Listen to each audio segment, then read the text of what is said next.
যেহেতু পাথফাইন্ডারে আমি প্রথম থেকেই জড়িত, সালটা বোধহয় 91 কি 92 হবে এরকম। দেবদত্ত শ্রীমানি, যে এককাল আমার ছাত্র ছিল, ওর খুব ইচ্ছে ছিল একটা কোচিং সেন্টার করা। 12-14 জন ছেলে নিয়ে একটা ঘরে আরম্ভ হয়েছিল। আজকে আপনারা পাথফাইন্ডারে এলে যে বড় বিশাল বিশাল বিল্ডিং গুলো দেখবেন, তখন কিছুই ছিল না। ওদের একটা ঘরে এই ধরুন 20 ফুট বাই 15 ফুট কিছু বেঞ্চি দিয়ে 12 জন 13 জন ছেলে নিয়ে আরম্ভ হলো। ছেলে আসতে আরম্ভ করলো এবং নতুন টিচাররাও এলেন।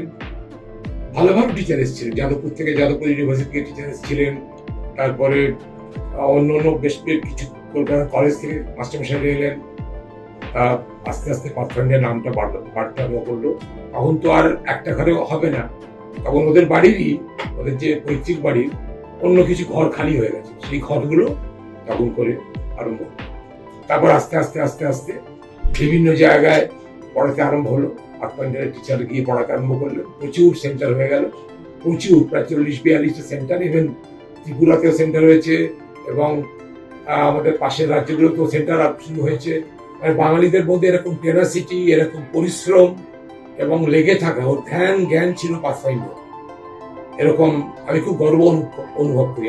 আজকের দিনে পাথফাইন্ডারে যে, মানে আমি ওকে বলেছি যে এতগুলো ছেলের, এতগুলো লোকের যে সংস্থান করছে, অন্য সংস্থান করছে, তার জন্য আমার নিজের খুব গর্ব লাগে আমার ছাত্র হিসেবে। এই প্রথম কথা গেল।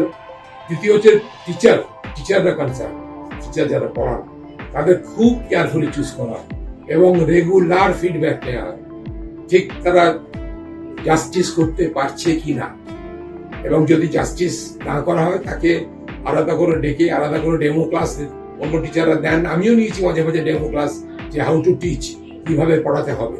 ছেলেদের মধ্যে ইন্টারেস্ট আনাটাই বড় কথা, কারণ ছেলেরা যদি একবার একটা সাবজেক্টে ইন্টারেস্টেড হয়ে যায়, তাহলে সে নিজেই পড়বে, আর মাস্টারমশাই তার কিছু করতে হবে না। মাস্টারমশাইয়ের কাছে হয়তো টাফ জিনিস জেনে নিতে পারে। আর ইন্টারেস্ট ক্রিয়েট করাটা আমি ভীষণ দরকারি বলে মনে করি প্রত্যেকটা সাবজেক্টে। এই হলো ব্যাপার। আর ছেলেদের প্রতি যথেষ্ট এখানে যত্ন নেওয়া হয়। আমি পাথফাইন্ডারে আছি বলে বলছি না, আজকে আমার যা বয়স হয়েছে আমি সব ব্যাপারের ঊর্ধ্বে, কাজে আমায় কে কি বলবে তাতে যা আসে না। আমি সত্যি কথাটাই বলবো, পাথফাইন্ডার হচ্ছে একটা পরিবার। মানে এখানে চরিত্র গঠনটাও আমরা অনেকটা হেল্প করা হয় এবং এখানকার টিচাররা গিয়ে মানে বিভিন্ন বড় বড় জায়গায় গিয়ে পড়িয়ে আসে। আপনারা ভালো থাকবেন।